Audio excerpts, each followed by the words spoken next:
सिमराधनाथ की कथा, जहाँ धरती ने शिव को समा लिया। बहुत समय पहले की बात है। गंगा के किनारे बसे भदोही जिले के एक छोटे से गांव सिमराध में सब कुछ सामान्य चल रहा था। किसान खेतों में मेहनत कर रहे थे, नाविक गंगा की लहरों पर सामान ले जा रहे थे और गांव में आध्यात्मिकता का कोई विशेष केंद्र नहीं था। व्यापारी का स्वप्न।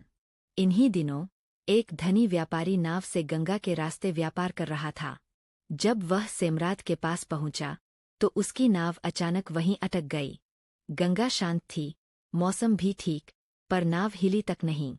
व्यापारी परेशान हुआ, पर थककर उसी रात नाव में ही सो गया। रात में उसे एक तेज प्रकाश दिखाई दिया। नींद में उसने देखा कि एक प्रभामंडल से घिरे शिव प्रकट हुए और बोले, हे वनिक, जिस धरती पर तेरी नाव अटकी है वहां मैं स्वयं विराजमान हूँ। खुदाई करोगे तो मुझे पाओगे, पर याद रहे मैं वहां अपनी मर्जी से ही रहूंगा। खुदाई और चमत्कार। सुबह व्यापारी ने गांववालों को बुलाया और खुदाई शुरू करवाई।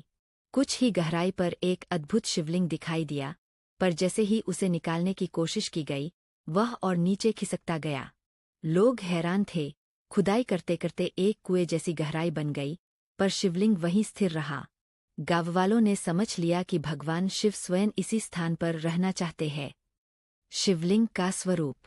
वह शिवलिंग सामान्य नहीं था, वह अर्धनारीश्वर रूप में था, जिसमें आधा भाग भगवान शिव और आधा भाग मां शक्ति का प्रतीक था। उस दिन से लोग इस चमत्कारी स्थल को सिमराधनाथ कहने लगे। गांव में विश्वास बढ़ा, पूजापाठ होने लगा और सिमराधनाथ के चमत्कार फैलने लगे।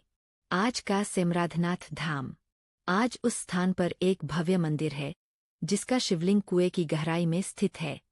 भक्तों को कुएं की सीढ़ियों से नीचे उतरकर दर्शन करने पड़ते हैं। यह भारत के बहुत कम मंदिरों में होता है। सावन में यहाँ हजारों कांवड़िए गंगाजल लाकर शिवलिंग पर जलाभिषेक करते हैं। पालकी यात्रा में स्थानीय नेता, श्रद्धालु और संत मिलकर शिव की पालकी उठाते हैं। पर यह कहानी सिर्फ एक चमत्कार की कथा नहीं है, यह बताती है कि जहाँ सच्ची आस्था होती है वहाँ ईश्वर स्वयं प्रकट हो जाते हैं।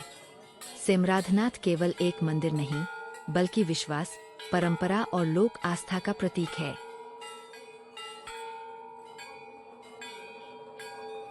Oh bhaiya, you gave cold tea to the bear. Now quickly like, share and subscribe for your brother.